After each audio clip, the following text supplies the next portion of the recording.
यांचं डान्सचं प्रॅक्टिस कमी पडलं, त्यात भरीच बरं घाला यांनी अरबाजला आणलं. विषय काय झालेला, आम्ही निघालेलो माझा दक्कनच्या ज्योतिबाई आपल्या गाण्याच्या शूटला, म्हणून तर सगळ्या टीमला उचलून नेलं की गावाला. आणि इथं सूर्य उजडायला आणि आम्ही पारच्या तोंडानंच बसलो की मीटिंगला. इथं मला आधीच तासभर स्क्रीन प्ले समजावून आणि अजून टाइम मध्ये भर पाडाय डिरेक्टरनं पण परत दाखवला माझ्या भावाला वाचून. मी बी हुशार, त्याला वाचून दाखवस्तोवर घेतलं की मी पण आवरू. ही बघा या क्लॅप बोर्डवर जे नाव दिसतंय हेच नाव युट्यूब वर सर्च करा, मग तुम्हाला आपलं गाणं दिसतंय. पण त्यासाठी सगळ्या टीमला किती कष्ट घ्यायला लागतंय ते तुम्हाला कळलं जातं या व्हिडिओतनं. आमच्या गावच्या माझे सरपंचाने नारळ फोडला आणि आपल्या पण गणपती बाप्पाचं पूजन करून आम्ही पहिला सीन लावला.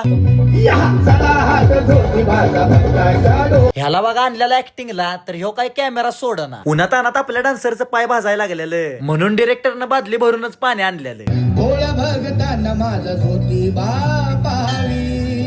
उन्हात अनात तिथं व्हिडिओग्राफर वाकली आणि ऍक्टरच का थकली हीच काय मला बी कळत नव्हतं. आणि ह्याचं मेकअप करणारं कोण होतं ती गावतच नव्हतं, ती पण कुठे गेलेलं काय कळत. ही सगळी नाचून नाचून दमली म्हणून जेवाय आणली आणि गळभर खाऊन सुस्तावली, उठायचं नावच घेईना. आणि आज काय शूट पूर्ण होईल असं मला वाटतं ना. ही बघा की सगळी झोपली आणि मी एकटाच जागा आहे. पुढच्या पार्ट मध्ये दाखवतो की शूट झालं का नाही.